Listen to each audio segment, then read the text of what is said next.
तो दोस्तों आज तारीख हो गई है 4 जून की, साथ ही में दिन है शनिवार का। तो आज दिन भर के मुख्य समाचार और देश दुनिया की ताज़ा खबरें आपका भाई लेकर आ चुका है। तो आइए बिना देर किए चलते हैं सीधे आज की पहली खबर की तरफ। पीएफ खाते पर अब कम मिलेगा ब्याज। सरकार ने ब्याज दर को घटाकर 8.10% कर दिया है। ये 40 साल में सबसे कम है। 6 करोड़ कर्मचारियों पे होगा इसका असर। ये फैसला अभी हाल ही में बीते शुक्रवार को लिया गया है। आसान सी भाषा में कहें तो पीएफ खाते में जो जमा पैसा है उस पर अभी तक 8.50% के हिसाब से ब्याज मिल रहा था, लेकिन सरकार के इस फैसले के बाद पीएफ खाते में जो जमा पैसा है उस पर अब 8.10% के हिसाब से ब्याज मिलेगा। जाहिर बात है इसका असर देश में सभी पीएफ खाता धारकों पे होगा। आइए चले अगली खबर की तरफ। कपड़ों पर जीएसटी बढ़ाने की फिर हो रही है तैयारी। इसी महीने काउंसिल की अगली बैठक में लिया जा सकता है ये फैसला। जी हां, जीएसटी काउंसिल टेक्सटाइल पे एक बार फिर से जीएसटी की दरों में बदलाव करने की तैयारी कर रही है। इसके अलावा जानकारी के मुताबिक ऑनलाइन गेमिंग, कसिनो और रेस कोर्स पे जीएसटी दर को बढ़ाकर 28% किया जा सकता है। जानकारी के मुताबिक ये सभी फैसले जीएसटी काउंसिल की अगली बैठक जो कि इसी महीने के तीसरे हफ्ते में होने वाली है उसी में लिए जा सकते हैं। वैसे आप नहीं जानते हैं तो आपको बता दें कि अभी टेक्सटाइल यानी कि कपड़े पे 5% का जीएसटी लगता है, लेकिन इसे बढ़ाकर 12% किया जा सकता है। जाहिर बात है अगर कपड़ों पे जीएसटी की दरों को बढ़ा दिया जाता है तो कपड़े को लेकर भी आम जनता को महंगाई का सामना करना पड़ सकता है। आइए चले अगली खबर की तरफ। इंस्टाग्राम ने जारी किया शानदार अपडेट। खुशी से झूम उठेंगे रील्स बनाने वाले।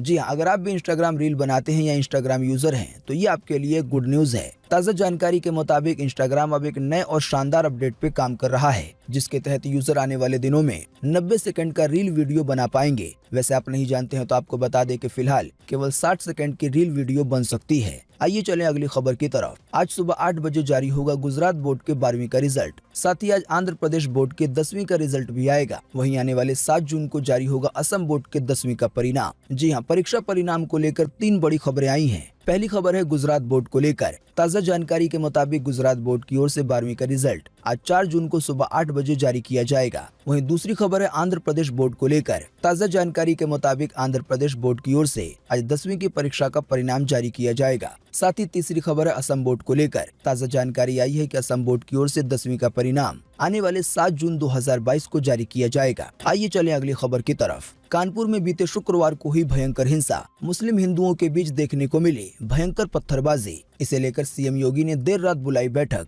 साथ ही बोला उपद्रवियों पे लगेगा गैंगस्टर केस। इसके अलावा संपत्ति पर भी चलेगा बुलडोजर। जी हां, उत्तर प्रदेश के कानपुर के बेकनगंज इलाके में बीते शुक्रवार को जुमे की नमाज के बाद 2 समुदाय यानी कि हिंदू मुस्लिमों के बीच आपस में भयंकर भिड़ंत देखने को मिली। साथ ही एक पुलिस अधिकारी की तरफ से ये जानकारी दी गई कि हिंसा के दौरान गोलीबारी भी हुई। देखते ही देखते हिंसा इतना ज्यादा बढ़ गया कि इसको कंट्रोल करने के लिए पीएसी जवानों की 12 टुकड़ियां भेजनी पड़ी। असल में इस हिंसा के पीछे पूरा मामला ये है कि भाजपा प्रवक्ता नुपुर शर्मा ने एक टीवी डिबेट में पैगंबर मोहम्मद पर आपत्तिजनक टिप्पणी की थी और इसी की वजह से मुस्लिम समुदाय के लोग नाराज थे। बीते रोज जुमा की नमाज के बाद हजारों लोगों का जुलूस निकाला गया। इसी दौरान मुस्लिम समुदाय के लोग बाजार को बंद कराने लगे। तभी 2 समुदाय के लोग आमने सामने आ गए। जाहिर बात है दूसरा समुदाय हिंदू या दूसरे धर्म के होंगे, तो बाजार बंद कराने को लेकर ये बवाल शुरू हुआ और बाद में इस झगड़े ने भयंकर हिंसक रूप ले लिया। इससे जुड़ा एक वीडियो भी सोशल मीडिया पे वायरल हो रहा है, जिसकी एक छोटी सी झलक आप अपनी स्क्रीन पे देख सकते हैं कि दोनों समुदाय के लोग किस तरीके से आपस में पत्थरबाजी कर रहे हैं। साथ ही आपको बता दें इसी तरह का जुलूस कानपुर के अलावा बरेली में भी निकाला गया। हालांकि बरेली में किसी तरह की हिंसा नहीं देखने को मिली। यहाँ पे मुस्लिम प्रवक्ता की तरफ से कहा गया कि मुसलमान गाली खाकर चुप रह सकता है, उत्पीड़न बर्दाश्त कर सकता है, मगर अपने नबी करीम के खिलाफ एक शब्द नहीं सुन सकता। जाहिर बात है पैगंबर पे हुई आपत्तिजनक टिप्पणी को लेकर देश भर के मुस्लिम नाराज हैं। हालांकि आपको एक चौंकाने वाली बात बता दें कि कानपुर के जिस हिस्से में हिंसा हो रही थी तो वहीं से कुछ दूरी पर देश के प्रधानमंत्री यानी कि पीएम मोदी और राष्ट्रपति समेत कई बड़े नेता मौजूद थे। एक कार्यक्रम में हिंसा के बाद उत्तर प्रदेश के मुख्यमंत्री सीएम योगी ने बड़ा एक्शन लेते हुए कहा है कि जिन भी लोगों ने इस तरह की हिंसा की है उनकी संपत्ति जब्त की जाएगी, उस पर बुलडोजर चलाया जाएगा, साथ ही में उनके खिलाफ गैंगस्टर का केस चलाया जाएगा।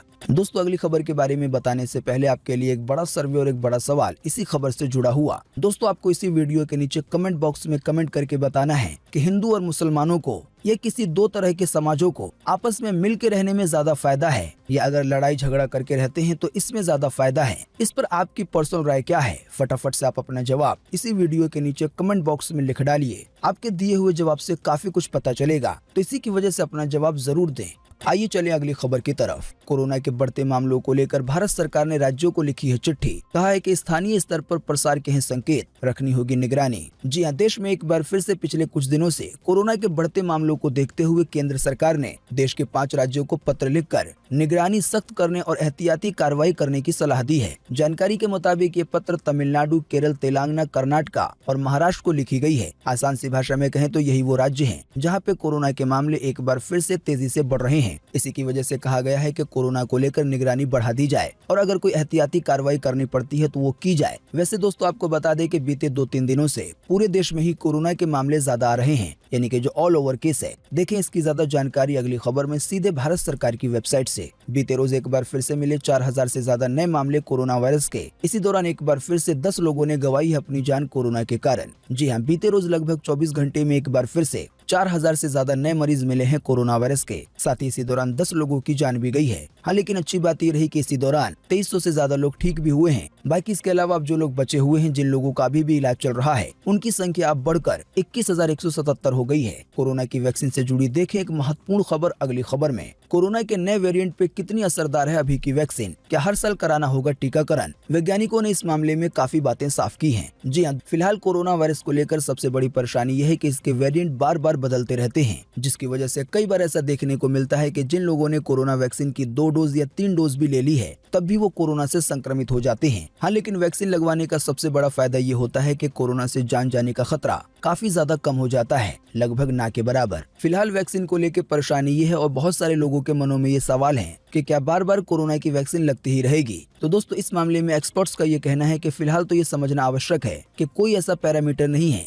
जिसके आधार पर यह तय किया जा सके कि आगे कौन सा नया वेरिएंट आएगा। कि जैसे जैसे वायरस के वेरिएंट में बदलाव आते हैं, वैसे ही हमें वैक्सीन में भी बदलाव करना होगा। आसान सी भाषा में समझने के लिए यूं भी कह सकते हैं कि जब तक कोरोना का काल सही से खत्म नहीं हो जाता, तब तक ये तय नहीं है कि वैक्सीन आखिर कितनी बार लगानी पड़ेगी। आइए चले अगली खबर की तरफ। आर्य समाज का मैरिज सर्टिफिकेट गैर कानूनी है। सुप्रीम कोर्ट ने कहा कि शादी का प्रमाण पत्र देना आर्य समाज का काम नहीं, इसे अथॉरिटीज को करने दें। जी हाँ, सुप्रीम कोर्ट ने बीते शुक्रवार को आर्य समाज की तरफ से जारी किए जाने वाले मैरिज सर्टिफिकेट को अवैध करार दे दिया। वैसे आप नहीं जानते हैं तो आपको बता दें कि आर्य समाज एक हिंदू सुधारवादी संगठन है और इसकी स्थापना स्वामी दयानंद सरस्वती ने 1875 में की थी। इसके जरिए शादी के सर्टिफिकेट जारी किए जाते हैं। हालांकि सुप्रीम कोर्ट ने कह दिया है कि ये लीगल नहीं होंगे। एक केस का फैसला सुनाते हुए सुप्रीम कोर्ट ने कहा है कि ये अथॉरिटीज का काम है, सरकारी काम है।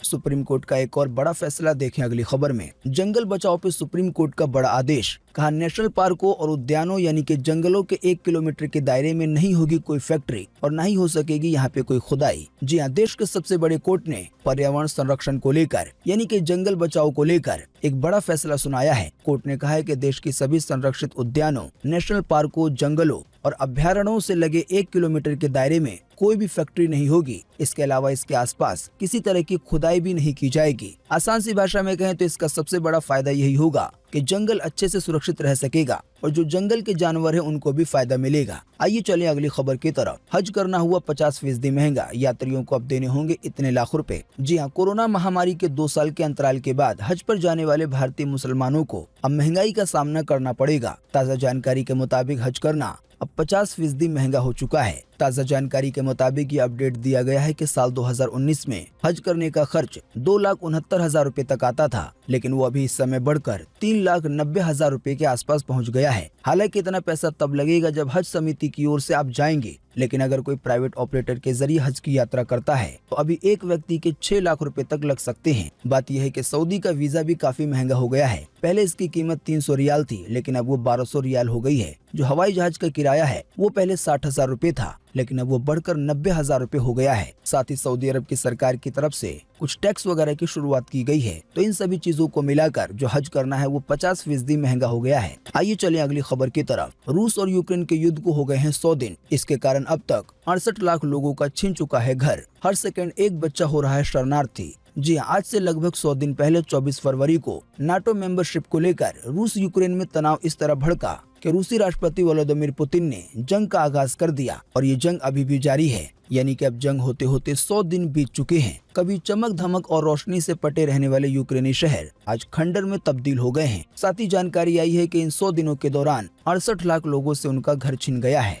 आइए चले अगली खबर की तरफ। एयरलाइंस किसी भी दिव्यांग को उड़ान भरने से मना नहीं कर सकती, DGCA का आदेश। जी हाँ, हवाई यात्रा के लिए देश के शीर्ष नियामक नागरिक उड्डयन महानिदेशालय ने बीते शुक्रवार को नियमों में संशोधन करते हुए कहा है कि कोई भी एयरलाइन कंपनी किसी दिव्यांग यानी कि विकलांग को उड़ान भरने से मना नहीं कर सकती। इस मामले में इंडिगो एयरलाइन पर 5 लाख रुपए का जुर्माना भी लगाया गया है, क्योंकि इंडिगो एयरलाइन की तरफ से एक दिव्यांग को यात्रा करने के लिए रोक दिया गया था। इसी की वजह से ये कार्रवाई हुई है और DGCA ने साफ साफ कह दिया है कि दिव्यांग को हवाई यात्रा करने से कोई भी एयरलाइन कंपनी नहीं रोक सकती। आइए चले अगली खबर की तरफ। हैदराबाद में नाबालिग से कार में हुआ गैंगरेप, 5 आरोपियों की पहचान हुई है। एक के बारे में बताया जा रहा है कि वो विधायक का बेटा है। जी हाँ, हैदराबाद में एक नाबालिग के साथ गैंगरेप का मामला सामने आया है। आरोप है कि 5 नाबालिगों ने मर्सिडीज कार में लड़की से गैंगरेप किया है। बताया जा रहा है कि आरोपियों में एक विधायक का बेटा है। हालांकि पुलिस ने गैंगरेप में उसके शामिल होने की पुष्टि नहीं की है, यानी कि सच में विधायक का बेटा शामिल है या नहीं। पुलिस के मुताबिक रेप करने वाले सभी आरोपी 11वीं से 12वीं के छात्र हैं। अभी हाल ही में इससे जुड़ा एक वीडियो सोशल मीडिया पे वायरल हो रहा है,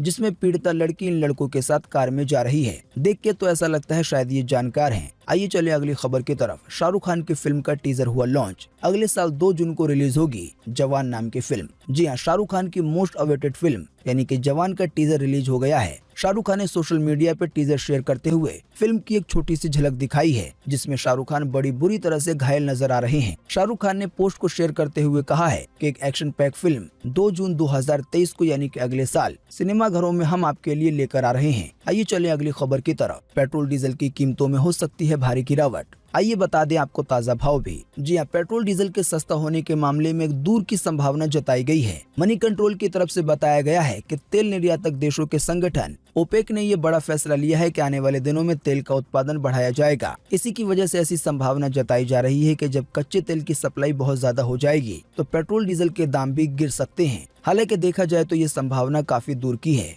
यानी कि सस्ता होता है या नहीं इसकी कोई गारंटी नहीं है। वैसे आपको अभी बता दें कि देश भर में पेट्रोल डीजल के दामों में बीते कई दिनों से कोई भी बदलाव नहीं हो रहा है। फिलहाल अभी आपको राजधानी दिल्ली में 1 लीटर पेट्रोल के लिए 96 रुपए 72 पैसे देने होंगे, तो 1 लीटर डीजल के लिए 89 रुपए 62 पैसे देने होंगे। बाकी मुंबई, चेन्नई, कोलकाता, नोएडा, लखनऊ, जयपुर, तिरुवनंतपुरम, पटना, गुरुग्राम, बेंगलुरु, भुवनेश्वर, चंडीगढ़ और हैदराबाद के दाम आपकी स्क्रीन पर हैं। वीडियो को रोककर आप देख सकते हैं। तो दोस्तों, आज 4 जून 2022 के यही मुख्य समाचार और बड़ी खबरें थी। उम्मीद करते हैं इससे आपको काफी कुछ जानकारी मिली होगी। हम बस इसके बदले में आपसे इतना ही चाहते हैं कि आप इस वीडियो को लाइक कर दें और शेयर कर दें, क्योंकि आपका लाइक और शेयर करना ही होता है हमारी मेहनत का फल। वीडियो देखने के लिए आपका बहुत बहुत धन्यवाद। Thanks for watching.